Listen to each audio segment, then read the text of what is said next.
Talk about crypto.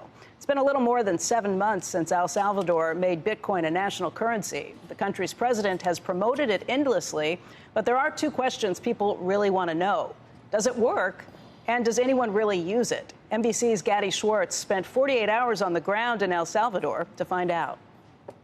Hey there, we are here in El Salvador. This is the first country to take the promise and the dream of Bitcoin and actually turn it into an official currency. These are the ATMs where people load up their phones and they can use Bitcoin to buy everyday things.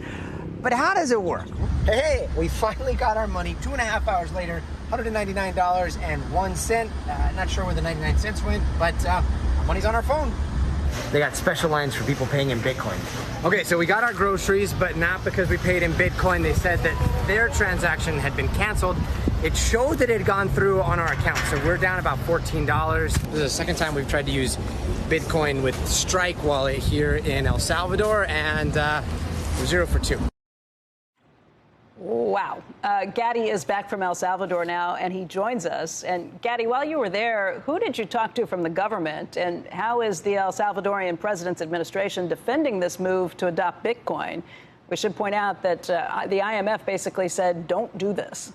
Yeah, that's right. But on paper, El Salvador looks like the perfect place to try an experiment, if you will, for several reasons. One of the reasons, there are $6 billion of remittances that go from the United States to people in El Salvador. So the big push by the president down there was to take some of the fees that are paid on those remittances and put them in the pocket of the people down in El Salvador to the tune of about $500 million. So that's one reason. The other reason down there is because 70% of people in El Salvador don't have access to bank accounts. So for them, the concept of having a savings account is almost foreign. I was talking to one guy down there, and he said that, you know, the cash is like water. The second that you pull it out of your pocket, it almost seems to disappear. You spend it. Sometimes you put it down, and it just goes away. So having a secure place to keep their money when 70% of people don't have bank accounts is another big reason. And those are the types of reasons that the government is putting forward to try to get this widespread adopted.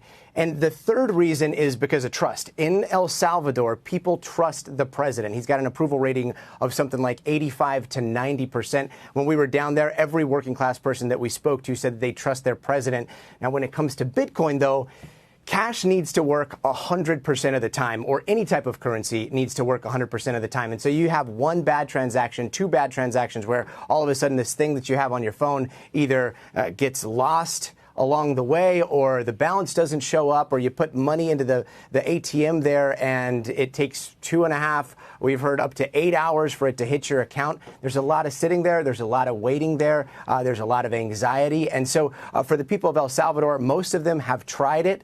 They were all given $30 of Bitcoin at the beginning of this experiment. They went to the grocery store. A lot of lines formed. We held up the line there for 10 minutes just trying to get it to work, and it didn't work. We ended up being double charged.